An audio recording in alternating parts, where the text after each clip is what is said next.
Emily Carter never imagined her life would feel this heavy, yet from the moment she woke up that cold Washington morning, she felt a strange mix of loneliness and urgency tugging at her heart.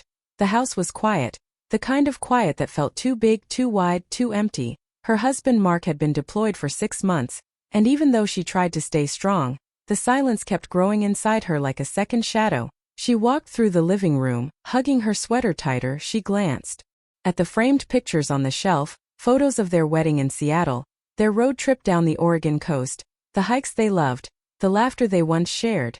Now the same smile she once admired only reminded her of how long she had been standing alone. Emily tried to keep busy, tried to stay focused on work, on routines, on chores, but the truth kept slipping through the walls. She was tired, she was overwhelmed, and she was scared of what distance was slowly doing to her marriage. But that morning changed when her neighbor, Daniel Miller, knocked on her front door. Daniel had moved in a year earlier, a single father with a calm voice and kind eyes. He was one of the few people in the neighborhood who always checked on her, not in a pushy way, but in the kind of way that made her feel seen when she felt invisible. "Emily, are you okay?" he asked when she opened the door. His hands were holding a cardboard box he said he needed help with, but she knew from the look in his eyes that he was asking a deeper question. She forced a small smile. "I'm good, just tired." But Daniel had known her long enough to see through the thin layer of strength she tried to wear. He stepped inside, placed the box down and looked around the quiet room. "It feels really empty in here today," he said softly. "Are you sure you're managing all right?" Something in her chest tightened. She wanted to be strong, wanted to pretend she was fine, but her voice betrayed her when she whispered, "It's been a hard week." Daniel nodded slowly. "You don't have to handle everything alone." The word struck her harder than she expected. She swallowed, trying to hold her emotions together. She wasn't supposed to rely on anyone else. She was married, she had made vows, but right now she was a woman who had been carrying too much for too long, and that simple reminder of support felt like a warm hand pulling her out of deep water. He helped her move a few things around the house, fixed the loose railing near the stairs and tightened the old hinges on the back door. He worked quietly, gently, without making her feel weak for needing help. Emily found herself watching him more than she intended, not because of attraction at first, but because she had forgotten what it felt like to have someone near, someone who listened, someone who noticed, someone who cared without asking for anything in return. When he finished, Daniel wiped his hands and turned toward her. "You seem lighter," he said. "Even just a little." She let out a breath she had been holding all morning. "Thank you for helping me." He gave a soft smile. "Anytime, Emily." After he left, she stood at the window and watched him walk back across the street. She felt conflicted, grateful, but also guilty. She wasn't supposed to feel anything when another man showed kindness. She wasn't supposed to feel comforted by someone who wasn't her husband, but loneliness had its own language, and she had been trying not to hear it for months. That evening she tried calling Mark. He was 3 time zones away, and his voice was rushed and tired. The connection crackled and every few seconds the call froze. "Emily, I'm sorry, it's just been crazy here," he said. "I don't have much time." She pressed her fingers against her forehead, her voice low. "I miss you." "I know," he answered quickly. "We'll talk soon, okay?" Then the line went dead. The call ended without a goodbye. Emily stared at her phone, her heart sinking deeper than before. She wanted to believe he missed her too, but something had changed in the way he spoke. He was drifting, or maybe she was. Either way, the distance wasn't only physical anymore. 2 days later, Daniel returned with his daughter Lily, a cheerful 9-year-old who adored Emily. They asked if Emily could help with Lily's school project, something about making a model of the solar system. Emily agreed, grateful for the distraction. The 3 of them spent the afternoon at Daniel's dining table, cutting foam balls and painting planets bright colors. Lily's laughter filled the room, and for the first time in weeks, Emily felt life inside her house again. At one point, when Lily ran upstairs to get glitter for Saturn's rings, Daniel leaned back in his chair, his voice quieter than before. "Emily, you look different today." "How?" she asked, brushing a bit of blue paint off her wrist. "Like someone who remembers how to breathe." He replied. Her heart skipped, not in a romantic way but in a way that reminded her she was human. She wasn't a machine built to endure loneliness without breaking. That night, after Daniel and Lily left, she walked through the house again. But this time the silence didn't feel as sharp. She sat on the couch, holding a cup of tea, the paint from the solar system still under her nails. She thought about Mark, their promise, the life they built. She also thought about the kindness Daniel had shown her, The softness he carried.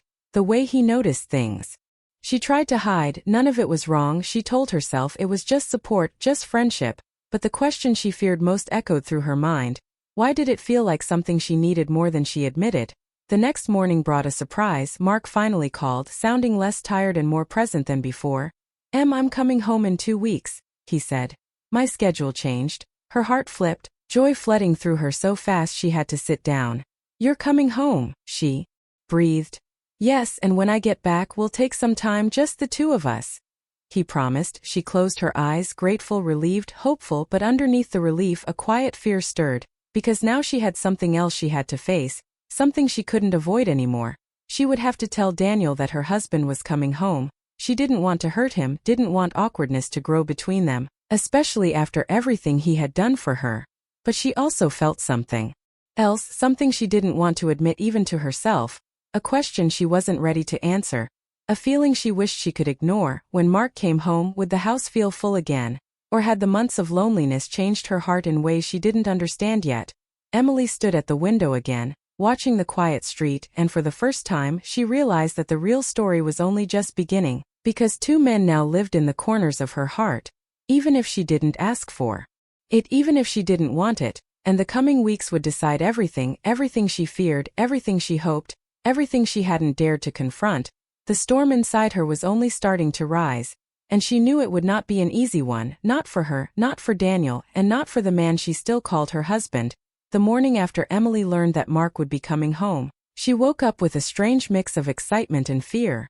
Her heart felt warm at the thought of seeing him again, hearing his voice in person, holding him after all those lonely nights, but another part of her felt heavy, carrying the weight of everything that had changed inside her while he was gone. She kept telling herself she didn't do anything wrong, she never crossed a line, she never acted on any feeling she wasn't supposed to have. Still, something quiet and unsettling lived beneath her ribs, and she couldn't pretend it wasn't there. She made breakfast quickly, moving around the kitchen with fast hands, trying to burn off the worry inside her. She planned to clean the entire house, rearrange things, make everything ready for Mark's return. But before she could even start, she heard a soft knock at the door, a knock she recognized without looking. When she opened it, Daniel stood on her porch, wearing a gray hoodie and carrying a bag of groceries. He smiled, but something about his smile looked unsure, like he sensed the shift in the air. "Morning, Emily," he said gently. "I thought I'd drop these off. Lily baked muffins yesterday, she wanted you to have some." Emily thanked him and stepped aside to let him in. He hesitated, just for a moment, before walking into the quiet living room. The air felt different, heavier, like both of them were aware of something unspoken. Daniel placed the bag on the counter and looked at her with thoughtful eyes. "You seem distracted." She pressed her fingers together and nodded. "I heard from Mark." His face changed, just a little, a flicker of something he quickly masked. "Oh," he said softly. "Good news, I hope." "He's coming home in 2 weeks," she breathed. "Everything's changing so fast." Daniel nodded again, but this time he looked down at the counter instead of at her face. She could tell he was processing it, adjusting, trying to hide whatever emotion he might have felt. "That's great," he said, even though his voice carried a thin edge she couldn't ignore. "You must be happy." She was happy, but she also felt guilt twist inside her chest as she watched Daniel stand there, so calm, so steady, the person who helped her survive the hardest months of her life. She didn't want him to think he had been just a placeholder, a temporary distraction. She opened her mouth to say something reassuring, but before she could speak he asked quietly, "So what happens now?" The question hit her harder than she expected because she didn't know. She didn't know how to balance the weight of gratitude, loyalty, fear, and the strange warmth that had grown between them without meaning to. "I don't want things to be weird," she said softly. "You've been a huge help, I don't forget that." Daniel nodded slowly. "I wasn't trying to be anything more," he said gently. "I just wanted to be there for you." His honesty made her chest ache. It reminded her why his presence had become so important to her. He wasn't dramatic, he wasn't demanding. He wasn't trying to replace anything. He just showed up every time she felt like she was falling apart. And that kind of kindness leaves a mark. Emily reached for the bag of muffins, trying to ease the moment. "Tell Lily I'll eat these with tea tonight." Daniel smiled again, but this time it was smaller, softer. "She'll be happy to hear that."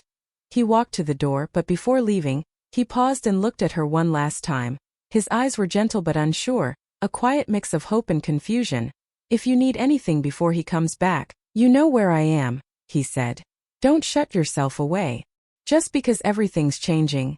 "I won't," she whispered, but even as she said it, part of her wondered if she already was. After he left, Emily spent the rest of the day cleaning, throwing out clutter, rearranging shelves, vacuuming hallways. She worked quickly, like movement could scrub away the thoughts she didn't want to feel.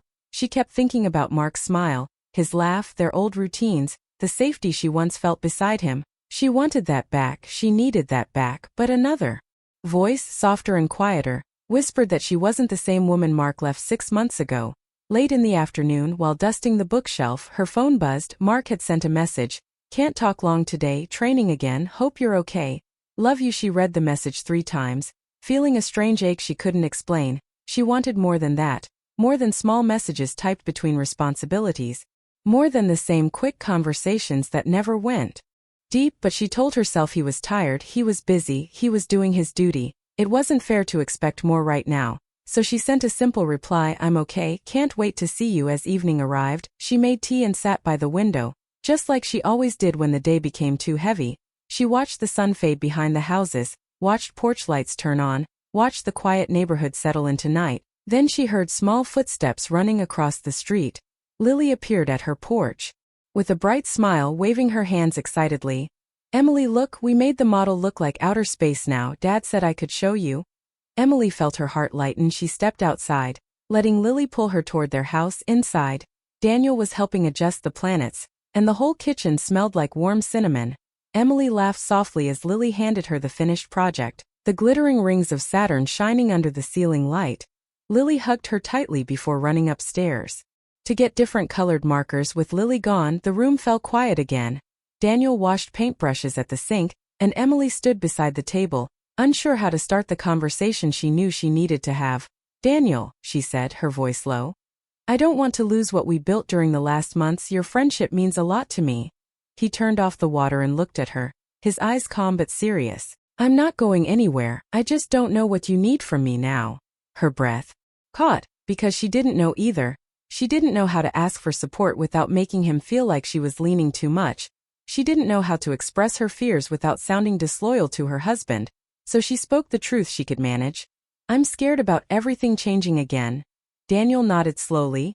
"Change is hard," he said quietly. "But you don't have to face it alone, even if I'm just standing on the sidelines." His words settled deep inside her, like a blanket, placed gently on shoulders that had been shivering for too long.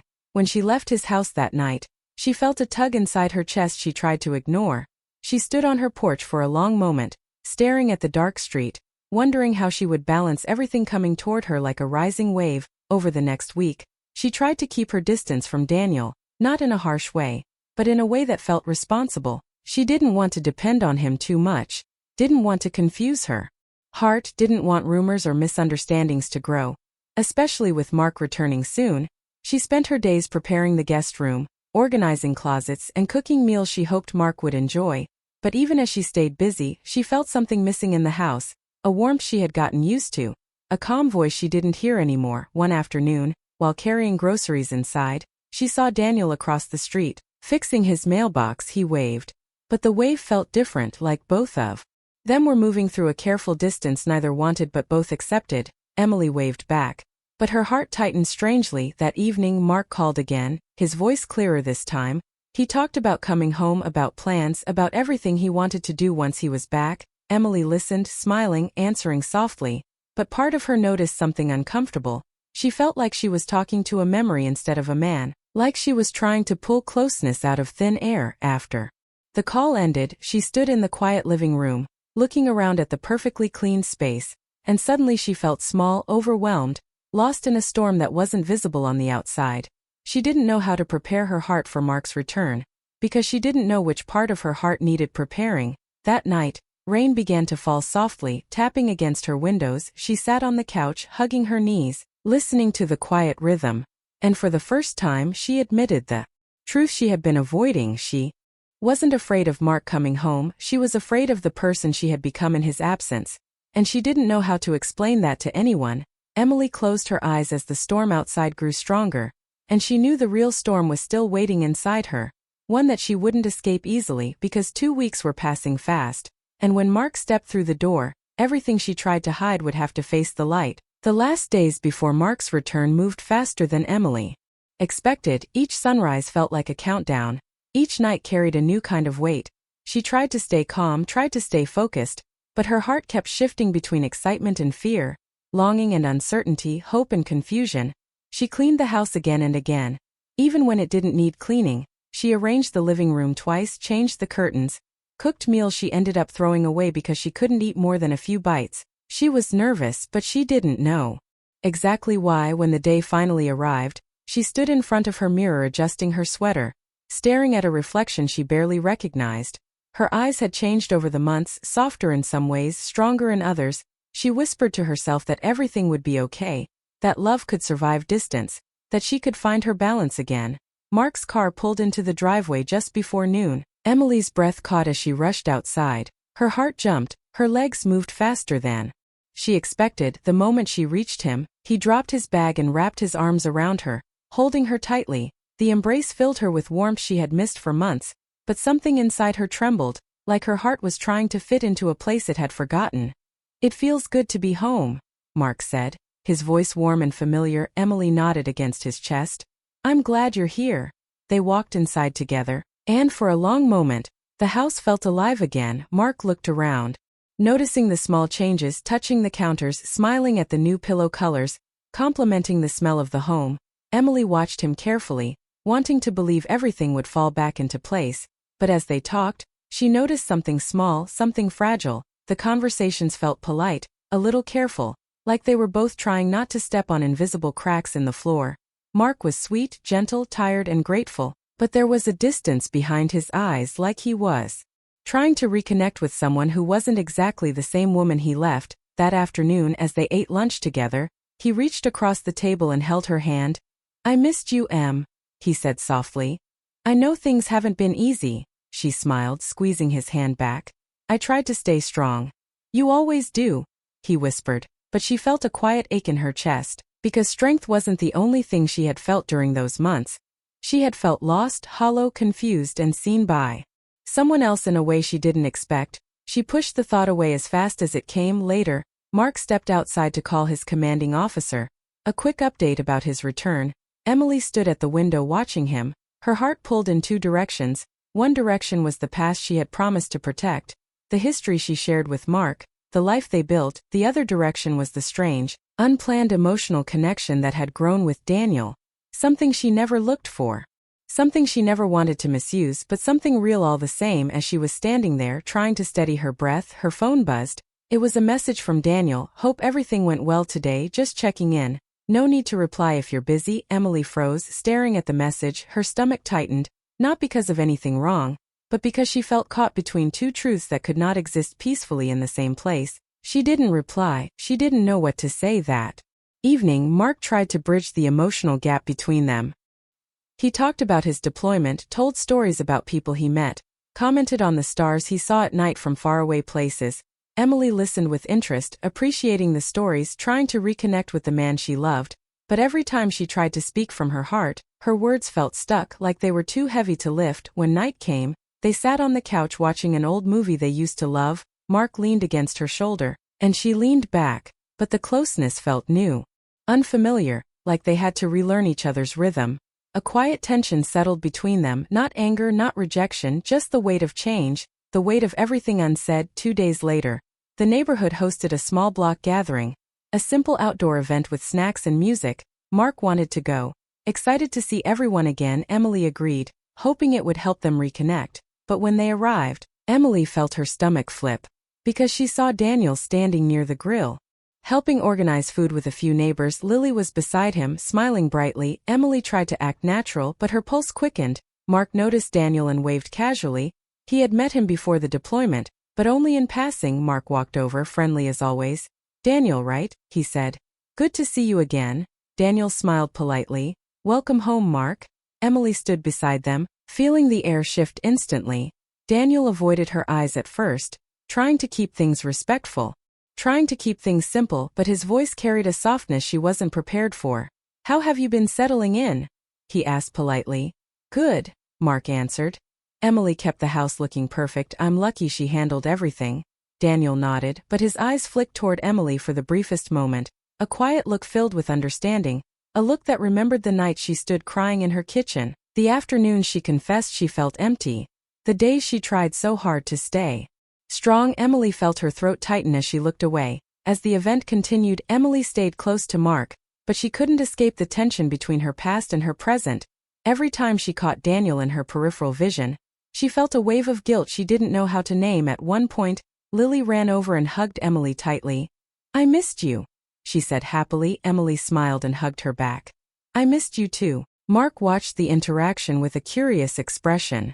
You too seem close, he said lightly. Emily felt a jolt of panic, not because she had done something wrong, but because she didn't know how to explain the comfort she had found with Lily during the months she was alone.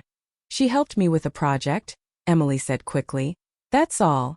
Mark nodded, but his eyes narrowed just slightly, confusion swirling inside them. On the walk home, the silence between them felt heavier than before. Mark finally asked, Emily, is everything okay? She took a breath, her voice shaking slightly. There were lonely days while you were gone. Mark stopped walking, turning to face her. Did something happen? She shook her head immediately. No, nothing like that. I needed support sometimes and neighbors helped. Mark pressed his lips together, thinking, processing, trying not to jump to conclusions. I get that, he said quietly. I wasn't here, you had to manage everything alone. But the unease in his eyes didn't disappear. That night, Mark sat at the edge of their bed, staring at the floor. Emily, he said softly, you feel different. Her heart pounded because she felt different, but she didn't know how to explain it without hurting him. I changed while you were gone, she whispered. I had to. Mark looked up at her, pain mixing with understanding. Are we okay? Emily sat beside him, taking his hand gently. We can be, she said. But we have to learn each other again. He nodded slowly. I'm willing too, she replied. For a long moment, they sat together in silence, two people who loved each other but had been reshaped by time and distance. Outside, the night wind moved through the trees, carrying the quiet hum of the neighborhood. Inside, Emily closed her eyes, knowing the next chapter of her life would take patience, honesty, and strength, not just from her, but from both men who had unknowingly shaped her heart. She didn't know where the road would lead, but she knew one thing with certainty. A new beginning was starting, and she would have to walk carefully toward it, step by step, without losing herself again.